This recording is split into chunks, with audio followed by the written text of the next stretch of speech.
Welcome back to Storytime with Dan Booker. We're back, so let's get to it. We've done Time Was, and we started last time on Time Is, Time Was, Time Will Be. So I think, did we? Yeah, because we did a look back. So let's get on with the next one, Gristmill Fields. And this is, I believe, they're last time we did a reading, Don and Honey and Scott were going to go visit Gristmill Fields because they're going to recreate the little burnt out village that they found on their property. And in order to make it right, they're going to go visit it when it was still active. So that's what we're going to read about now. It's called, the chapter is What's Old is New Again. The quote is from Renata Suzuki, an Australian poet. If you cannot hold me in your arms and hold my memory in high regard, and if I cannot be in your life, then at least let me live in your heart. Don guided the team to the building they had designated as a meeting house. As they parked, a group of men came out carrying another man over their heads. They approached the road, threw the man they were holding aloft off the property, and spat on him. He picked himself up and hauled ass down the road. The group then came back towards Don and company. I hope that's not the kind of welcome we can expect, Don remarked. The man in the derby approached Don and shook his hand. Not all strangers. Folks here just had enough of Fess's cheating and thieving ways and decided it was time you moved on. You folks looking for a place to stay, or are you stopping and then moving on? Scott rose from the back. We're moving on, but if it is possible, we'd like to stay here for a week and rest up. We'll pay for the privilege if it's needed. The derby-headed speaker looked them over and decided they were all right. Tell you what, you can use Fess's place over there, the one all covered with dirt. And they looked at the cottage and recognized it as the one that remained in their time. Just out of curiosity, why is that one covered in dirt? He pointed at the man hurrying down the road. Fess told us it was to keep the place at a stable temperature. He had his faults, but give him his due, he brewed darn good beer. Oh, by the way, my name's Zeke. This is Treat and Paul and Uriah. Pleased to meet you folks. The others nodded in welcome. Scott took it upon himself to do the introductions. My name's Scott. This is my son, Don, and daughter-in-law, Honey. We'll keep out of the way, but if there's anything we can do to help while we're here, please let us know. Don turned the team around. They went over to the cabin. Scott smiled widely as he made his way in and started straightening it up. Honey pitched in to help while Don stabled the horses.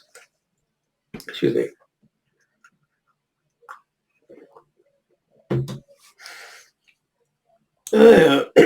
He made his way, that's supposed to help. He made his way to the general store and picked up some food and snacks. While he was waiting to pay, he also picked up some useful information. Gus had been there for almost 6 months, but soon after he arrived was when things began disappearing. No one had ever found any of their items when his cabin had been searched, but he was a newcomer and not one to boot.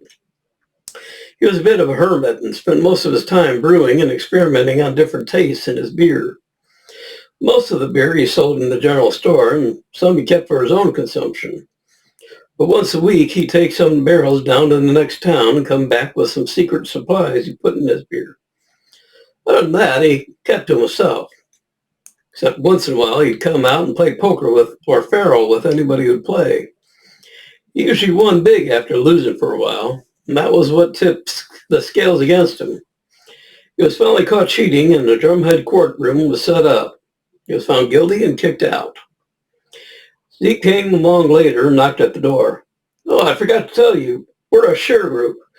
We all work together to plant the wheat and mill it, and when it's sold, the money is put into a central bank. What money we make from selling is divided up every month. People grow vegetables, and those are stored in the root cellars out back of the store. What we need for meals is taken out, and what we don't is sold as well. For meals, we eat in the meeting house, and folks share the work by cooking, setting up, or cleaning out in rotation. While you're here, we'd like to hope you would contribute too. Honey asked where they were short-handed. Zeke gave that some thought. Well, right now we could use some help cooking. Martha and Rose are sick, and that just leaves Francis on kitchen duty this turn. Don and Honey spoke together. Kitchen duty for us? Scott looked up with a wry grin. I guess I can help clean up. In the meantime, I'll keep working on making this place livable. Began to move a small still outside and to the side of the cabin. Don and Honey headed to the kitchen as Scott continued cleaning. Opening a small door out the back, Scott swept the cabin clear and then swept the back area. So it was neat too. As he was sweeping, he was clearing away a portion that was flat and solid. A small depression was discovered to the right and center. Scott got down on hands and knees and cleaned it out. A ring stood out, and when he pulled on it, a door opened into the basement beneath the cabinet. This was something they hadn't realized was there in the present. Down the stairs, Scott saw the five-gallon barrels, one of which was already tapped. He pulled the cork and poured the contents into a tin cup he found hanging on the wall. The taste was different from any beer he'd ever had. He could tell the wheat and hops, but there were other flavors as well.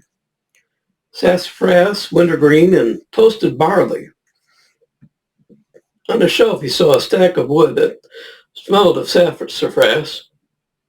There were dried wintergreen plants hanging from the ceiling, and a barrel of toasted barley in the corner.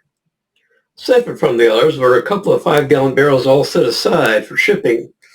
They had a sign over them, reserved for Kent County Tavern. The sign was old, so this appeared to be a regular shipment. Scott moved one aside. For a barrel that was supposed to be ready to be shipped, it was moderately heavy, but didn't move like beer would. It was packed solid and made a dull sound when knocked. Scott ran into the cabin and found a hammer and chisel.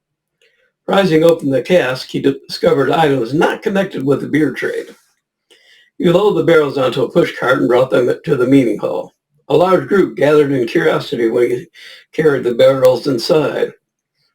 Scott pushed together 2 tables and placed cloths over them.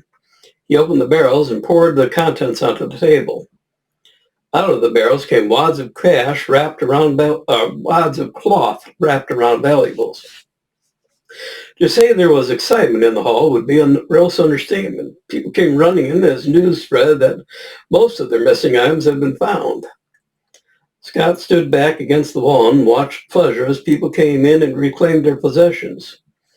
What surprised him was the honesty he saw. People claimed their items or handed ones they knew belonged to someone else to them. There was no fighting of people claiming what wasn't theirs. No time at all, the pile was gone, and Scott took the barrels back home.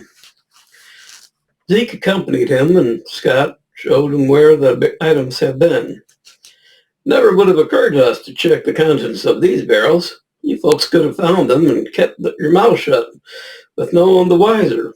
Scott got such an insulted look on his face that it made Zeke back up. An idea like that wouldn't have occurred to any of us, same as it wouldn't have occurred to any of you to take what wasn't theirs. Zeke apologized for his remark, and they both poured a cup of beer and toasted to honesty, prosperity, and felicity. They walked back to the meeting hall and sat down to a fine stew dinner with biscuits. Scott looked around him as he ate, marveling at the diversity surrounding him. Here are people from all walks of life living and working together without strife. People just being folks and doing what needed to be done because it was necessary. Maybe it was because they were all dependent on each other that made the difference. Whatever the reason, he reveled in the friendship and trust they had already shown them. Don, Honey, and Francis served the last arrival, then served themselves and sat together in the kitchen. As they ate, Francis brought out the brooch she had reclaimed from the pile and sat fingering it. Honey asked to see it, as it was almost identical to the one that she had made while visiting the Middle Ages. She didn't have it long, but gave it to a duchess they had met there. Francis passed it over. My great-grandma had it made from one she saw when she was in England. It meant the world to her, as the original belonged to a relative named Constance. She was married to Joffrey. He was brother to Richard the Lionheart. Honey and Don looked at each other and then back at Francis. Honey was dying to tell her about the brooch, but Don's hand on her squeezed, and she held her tongue. It's beautiful. I'm so glad you have it back, Frances continued. I, I lived with my great-grandma since my parents died when I was a baby. She used to tell me that it was given to Constance by a dear friend who she met just after Joffrey died. Grandma had letters from the Duchess life about it, that told about it. Apparently, Constance held the brooch in high esteem. Gigi had other items in her collection too, but this was her most treasured, even if it was a copy. Honey gasped and choked back tears as her emotions gave way. She ran outside and sat in the cool evening air for a bit. Frances turned to Don. Did I say something wrong? Don shook his head. No, Honey has read a lot about Constance, Duchess of Brittany. Feels a very strong connection with her. Hearing you talk about her was overwhelming, especially overwhelming to meet someone related to her. Don got up and went out. Finding Honey seated on a log, he put his arms around her as she wept. Honey soon recovered herself, and they went back in to help clear. After clearing up, they went outside. Scott was seated on a stool he had brought out from the hall. He began to play his harmonica. He had started There Was a Jolly Miller when a lady near him hitched up her skirt and tore off to her cabin. She emerged with a fiddle and joined him. Another person brought out their banjo and another ukulele. Well, it didn't take long for a dance party to begin. Honey and I danced and joined in the general merriment. After such a long day, though, people got tired out quickly. As an alternative, I went to the cabin and brought out a large blanket. The back of it was white, and I hung it up so that side showed. Aiming an oil lamp, I did a shadow puppet story time using one of Aesop's fables for my tale. They seemed to enjoy it and asked for another. After the third, I promised another tomorrow, but this would be much better, much more impressive. I took down the blanket and everyone strolled back to their cabins. Zink hugged back and spoke to me as I folded the blanket. You folks are all right. If you want, you're more than welcome to join us. We don't have a lot, but we share what we have and look out for each other. I couldn't commit, but promised while we were here we'd be as much part of the community as they would let us be. Fair enough, Zeke commented as he strolled back to his cabin. Excuse me.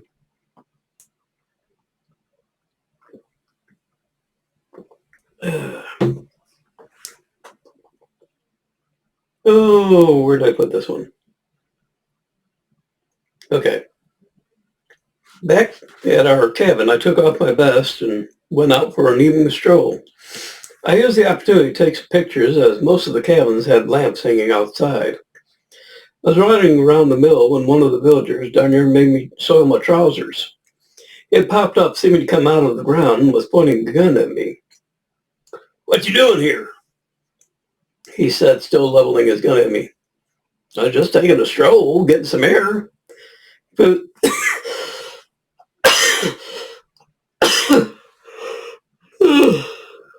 excuse me. He put his gun to the side. We had too many things stolen, so a few of us take turns keeping watch around here.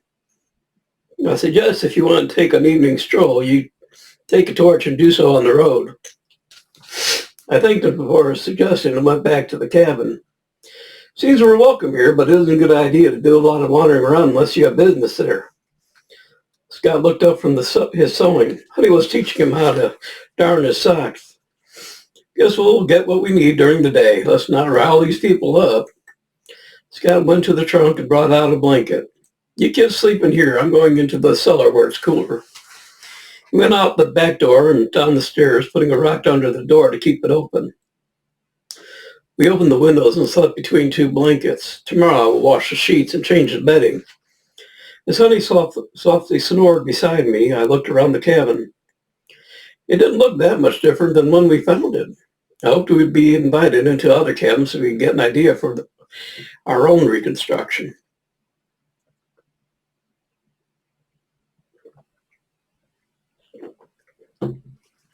Later,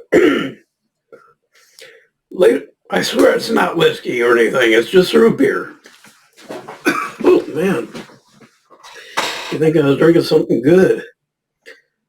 Later that night, we were woken by a crash and thud and the sound of Scott calling us. I dove downstairs while Honey called on Zeke for help. In the cellar, I found Scott holding on to someone they had covered with a blanket. He was getting kicked in the shins a bit, and I took the bundle and slammed it into the ground. Zeke came barreling down the stairs and had his gun leveled at the body on the ground. I took off the blanket to see a red-faced, red-haired man glaring up at us. Zeke lowered his gun. Bess, you really are an idiot, aren't you? These folks found where you hid all our stuff you took and gave it right back to everyone. Now you have the gall to come back here. Zeke shook his head. We're going to let you go once more, but understand what will happen to you if you are seen around here again. Bess shook his head to clear it from being slammed. You wouldn't dare. Zeke cocked an eyebrow and leveled his gun.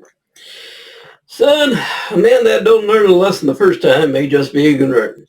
A man who don't learn the second time is just stupid. A man who don't learn the third time is dead. Zeke tied Festus' hands behind his back and hauled him out of the cellar. Zeke raised his voice to everyone. Folks, Festus decided to pay us a visit after we thought we had made it plain he wasn't welcome anymore. I think it's time we make the point a little clearer. Okay. Everyone came out and created a corridor from the back of the village to the road out. People had some objects in their hands, but they weren't showing what they were. Zeke pulled Fest to his feet and half dragged him to the end of the lane, far from the road out of town. Fest, I think it would be a good idea to start heading out of town. The faster you go, the safer you'll be. Zeke gave Fest a push that sent him sprawling. With his hands still tied behind it, it took some effort for him to regain his feet.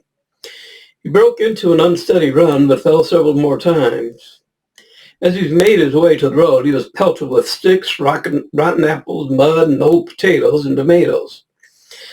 By the time he made it to the road, and was headed downtown, or down the road, he was a sorry sight. Zeke looked at us. Folks, I don't want you to get the wrong impression of us. We ain't cruel, and the rule is you can't throw anything that would seriously hurt them. Wes won't be back because he knows what will happen next time. With that, he turned back to his cabin, as did everyone else. In half an hour, it was all over, and everyone was asleep once more. I checked on Scott to make sure he was all right. Fine. I heard him coming stumbling down, and when he saw his barrels missing, he gave us quite a rage scream as he could manage. I jumped up and threw a blanket over him and yelled for you. He came diving down like a rocket and slammed the breath out of him. I think I'll go back to bed now, if you don't mind. He put the blanket back on a couple of boards that were held up by 4 barrels, rolled himself into it, and went back to sleep. I blew out the candle and the hurricane lamp, placed the rock under the cellar door again, and went to bed myself. It must have been just before dawn when a soft knock woke us. I drew on my pants and opened the door to find Frances standing there. I hadn't grabbed a shirt, and she stood there looking at my hairy chest and blushing. She turned her head and covered her eyes. Sorry, but I was wondering if you both could help me get breakfast out. I turned back inside. We'll be right there. Just give us a second. She closed the door, and I could hear her giggling on the other side. Honey got up and quickly dressed. Well, you seem to have made a hit with her. I was about to speak when Honey gave me a quick peck and laughed. Come on. We don't want to have a village full of hungry folks. We were led down the way to a large hen house where we grabbed all the eggs we could. Filled 4 large baskets. Next, we filled a couple of sacks of potatoes and brought everything to the hall. In the kitchen, I washed potatoes, Honey and Frances broke eggs. From the hook on the rafter, I took a long, thick slab of cured bacon and started cutting and frying bacon steaks. Honey made a fire under a large, long oven they used as a warmer. The main cooking stove had a large cast-iron griddle that I was frying the bacon on. As I was working, Frances started assembling high sides that she put onto the edges. These held in the grease, and we used this for frying the sliced potatoes. I had a few onions I found and some salt and pepper. After most of the grease was absorbed by the fried potatoes, we used what was left and fried up the scrambled eggs. Everything was placed in bowls as big as wash tubs and stored in the warmer.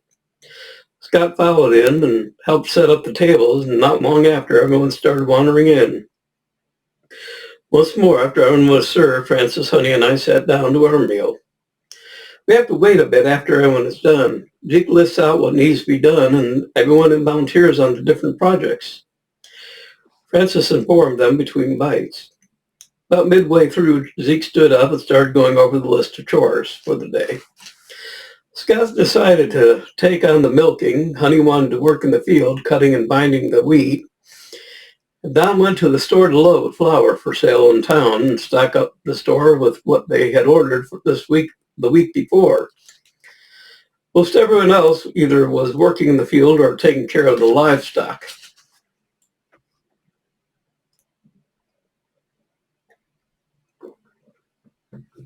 As Scott was working, he drew the plan of the livestock area. This hadn't been clear in the viewer, so they hadn't known it was there. Don was making notes on what was in the store and where things were. Hunter was figuring out how many people it took to work on the field and what each was doing and what equipment they used. Lunch was prepared by 3 people Don, Scott, and Honey hadn't met before. They served biscuits and chili. Don cast a wary eye on Honey and Scott and surreptitiously handed around the small bottle of Beano. I don't know why I packed and carried this, but I thought it might be needed, Don whispered to Honey. She took it and passed it to Scott, who looked up in surprise. Chili was good, and the helpings were large, and since all had worked hard that morning, everybody cleared their bowls. Don started to rise, and just as he stepped away from the table, let out a blast from his nether regions that set everyone laughing. Scott and Honey most of all. Don excused himself with a very red face and went outside to consume Beano too.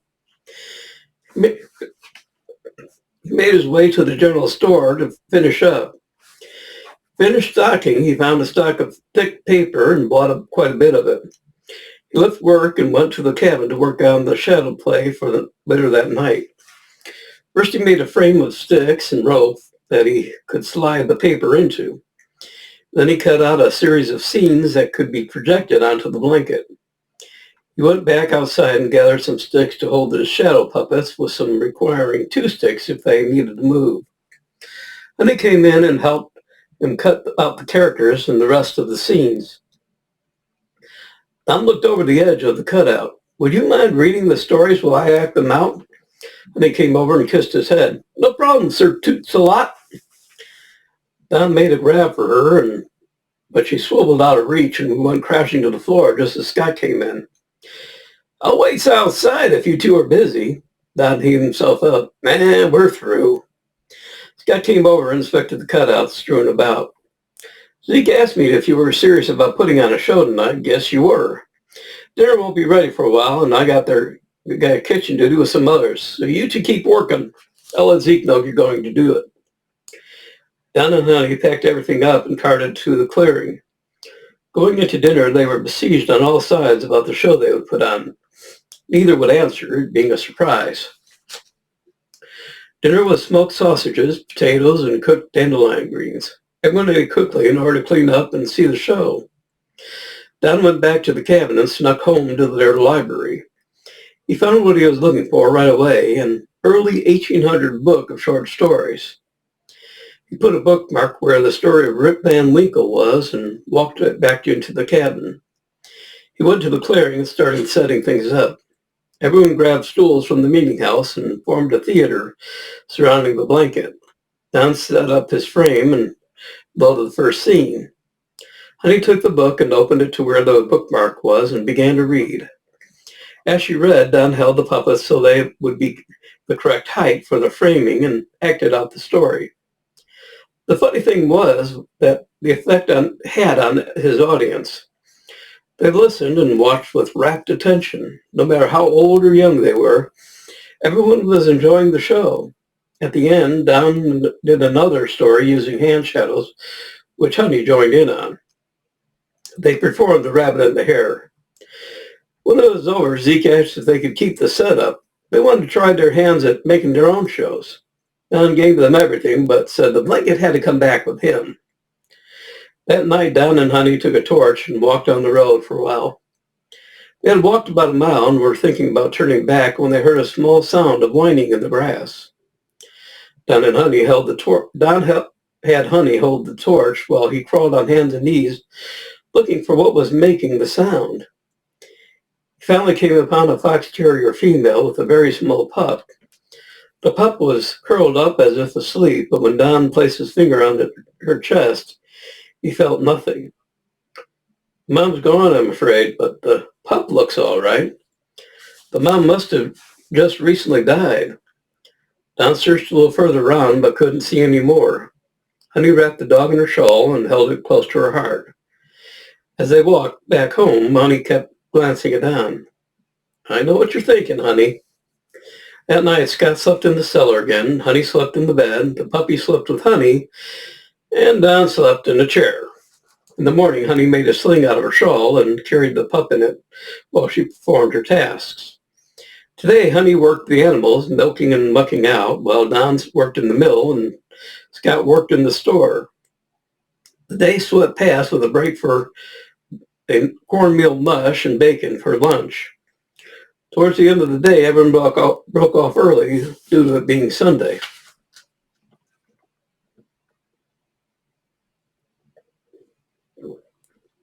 Me. Over the beef and gravy, dumplings and cabbage, Zeke read from Corinthians in the book of Jeremiah. Scott nudged Don and pointed to an elderly man sitting alone at the end of a far table, looking very woebegone. Don asked his neighbor about the person Scott had pointed out. Oh, that's Simon. He's been sitting alone ever since his wife died a year ago. Nothing cheers him up, and now he lives alone in his old cabin. He only says a few words to his son and granddaughter in passing. Scott went over and sat with him for a while. Honey'd heard what was said and remarked to Don, he needs someone to care for. You could see that in his eyes. Honey looked out at the puppy snuggled in her shawl.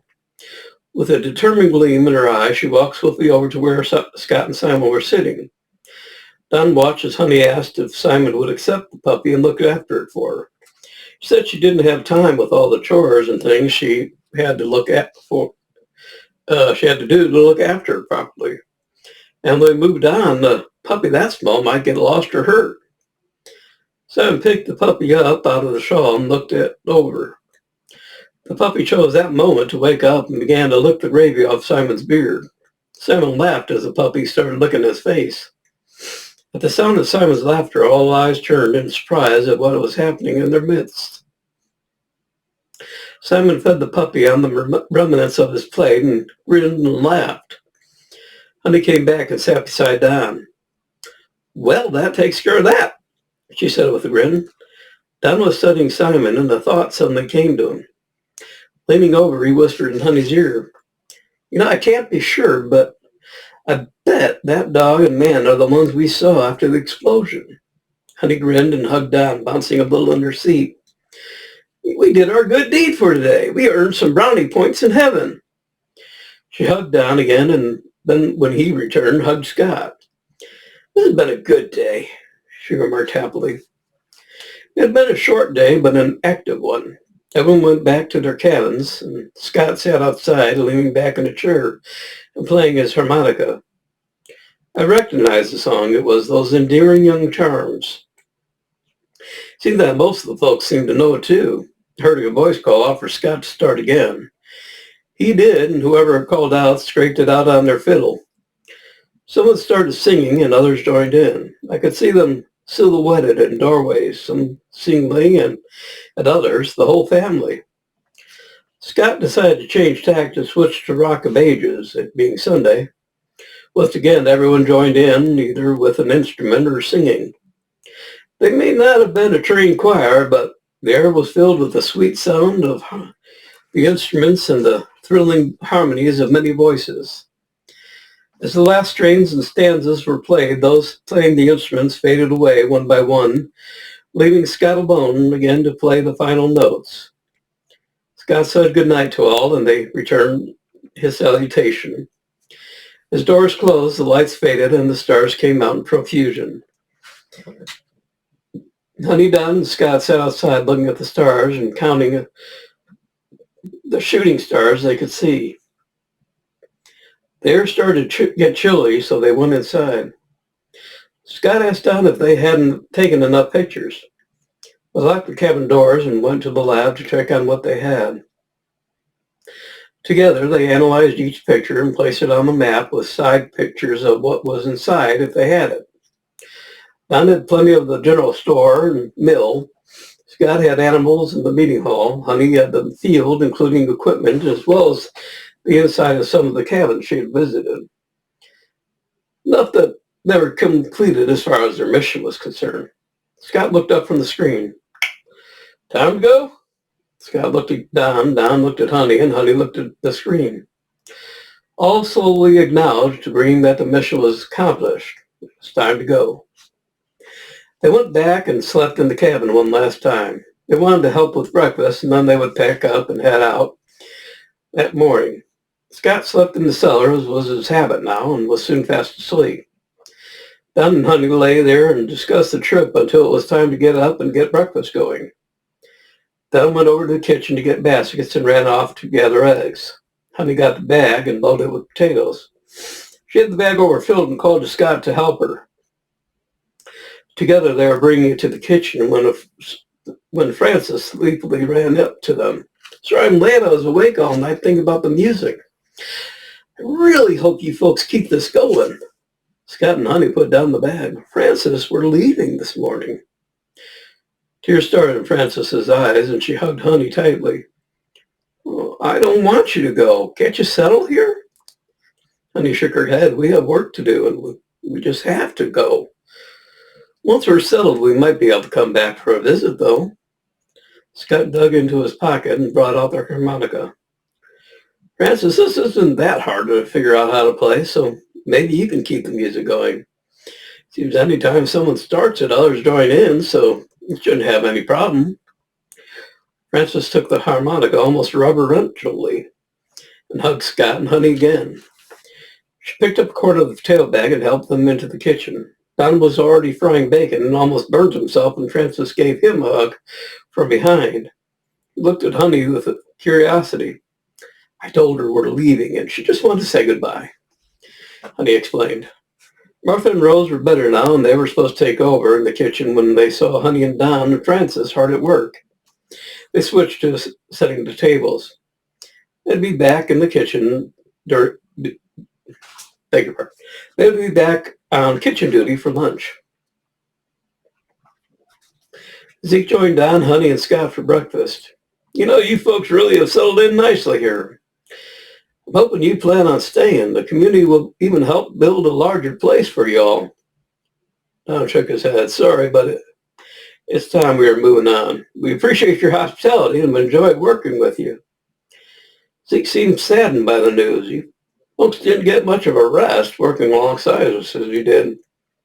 I want to really appreciate the way you all pitched in. Tell you what, don't leave till I get back. Zeke rose from the table, leaving his breakfast only half eaten. He was soon back with a small bag for each of them. As he handed the bags over, he smiled as he sat down again to finish eating. As you're part of the money for the month, you earned it, and I'm pretty sure no one would object to me giving you your part. Honey, Don, and Scott tried to give the money back, but Zeke, half smiling, held up his hand. Nope, can't take it back. We have pretty strict rules on things like this. Besides, wherever you folks end up, a little extra money never comes to harm. They thanked him warmly and pocketed the bags. They helped with the cleanup and then went over to pack the trunk and load the cart. Don got the horses out and hitched them up. When everything was ready, they noticed that the only way out of town was blocked and everyone was lined up along the main road. Zeke came up and took the reins of the horses and led them to the far section of the street. It was exactly the same setting for when Tess was driven out. Scott was a little apprehensive as he surveyed the stern faces along the road. Zeke looked up at Don and had on the reins. You oblige us by driving slowly down the road. Don held Honey close and clicked the horses to start walking. Suddenly, all was smiles around them, and everyone was throwing bouquets of flowers towards them and cheering them on their way. At the end of the row, on the right-hand side, was Simon. He had his puppy in his hands and a wide grin on his face. As the cart passed, he held the puppy in front of him, and the puppy was waving them goodbye. They drove down the road, and as the sound of cheering receded in the distance. When they had gone far enough to be out of sight, they activated the returns and drove into the barn. So the next one is planning session. So they got everything that they need from the visit, and now they got to plan the village. And that village is going to come in pretty handy later, and eventually will have a very important part in the final book, believe it or not. Time is passing. So that's it for today. I apologize for the time between stories, but folks, I need more people watching these. So if you could tell your friends, if you like them, that these are out here, and let them enjoy them too if you are enjoying them. I'd really appreciate it. The more we get, every now and then I actually sell a book and I get real excited and happy and do little dances and drive my wife nuts. So that'd be nice. So I will see you on the next reading, which will probably, I'm not promising, but let's say today's Monday. So it'll probably, today's Monday, Tuesday, Wednesday. It'll probably Wednesday or Thursday. I'll try and get the next chapter. We're going to do 4. This will be, I think, chapter 4. I don't need to think. I can look. Chapter 4 is Cleo and Honey. Oh, good. That's where Honey goes back in time and visits Cleopatra, and they become very good friends. So that's kind of cool and a lot of fun. And also comes up later. I'll tell you a secret. You may not, I don't think it'll be, we'll cover it for quite a while, but Honey and Cleo become such good friends. If you remember history, Cleopatra, her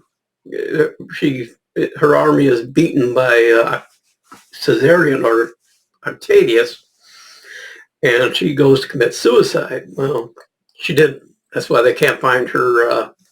They can't find her grave or her mausoleum or whatever, and it's because Honey rescued her and brought her up and through time. So eventually we'll go about that and read about how Cleo and Honey make out and how they become practically sisters. So that's it for today. I appreciate you coming by. I hope you are enjoying this. If you are, please say something. Let me know. And buy the book. It's really good. I promise. Of course, I have, a little in favor because I wrote it, but okay. Anyways, have a good time. Have a good day. Hope you're doing well. And keep on trucking. So I will see you on the next reading of Storytime with Dan Booker. Have a good one. Bye.